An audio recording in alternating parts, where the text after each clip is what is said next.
So ಎಲ್ಲ but ನಮಗೇನು ಬೇಜಾರಿಲ್ಲ, ಯಾಕಂದರೆ ಈ 25 years ಜರ್ನಿ ಒಂದು 300 ಫಿಲ್ಮ್ಸ್ ಇದೆಯಲ್ಲ, ಅದು ಮಾಡೋದು ಹುಡುಗಾಟ ಅಲ್ಲ.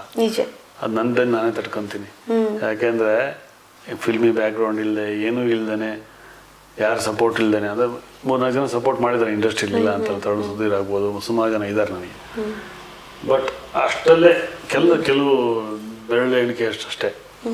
ಬಟ್ ಈ ಒಂದು ಜರ್ನಿಯಲ್ಲಿ ಮಾಡಿಕೊಂಡು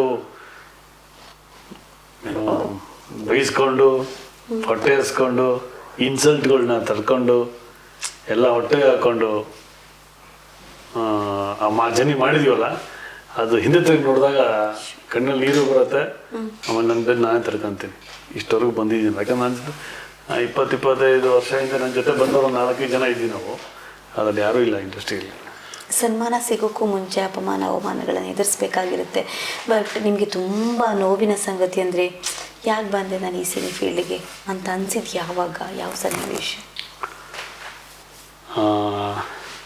ಯಾಕಾರು ಬನ್ನು ಅಂತ ಅನಿಸಿದ್ದ? ಎಸ್. ನನಗೆ ಸ್ವಲ್ಪ ಕೋಪ ಜಾಸ್ತಿ. ಯಾರ ಬೇರೆ ಸರಿಯಾಗಿ ವಾಪಸ್ ಕೊಡ್ತೀನಿ ನಾನು. ಓಕೆ. ಯಾರೋ ಮಾಡಿದ ತಪ್ಪಿಗೆ ಡೈರೆಕ್ಟರ್ ನಾನು ಬೈದಾಗ ಬೌನ್ಸ್ ಮಾಡೋಕ್ಕಾಗಲ್ವಲ್ಲ, ಅವಾಗ ಅನಿಸ್ತು ಬೇಕಿತ್ತಾನೆ ಹೇಗಿದ್ದು ಅಂತ ಅನಿಸ್ತು ನನಗೆ. Okay. You can't show what you are. You can't show what you are. Yes. ಯಾಕಂದರೆ ನಮ್ಮದು ಬ್ಯಾಕ್ಗ್ರೌಂಡ್ ಎಲ್ಲ ಭಾಳ ರಫ್ ಆಗಿತ್ತು. ಕಾಲೇಜು ಭಾಳ ಇತ್ತು ಅವಾಗ.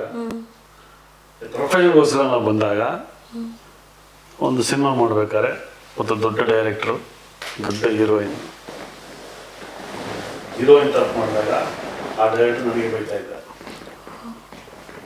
ಎಲ್ಲಿವರೆಗೂ ಬೈತಾ ಇದ್ದ ಅಂದರೆ ಕೆಟ್ಟದಾಗಿ ಬೈತಾ ಇದ್ದ. ಕಾರಣ ಏನೂ ಇಲ್ಲ. ಹೀರೋಯಿನ್ ಬೈಯೋಕ್ಕಾಗಲ್ವಲ್ಲ. So it was heroine oriented cinema.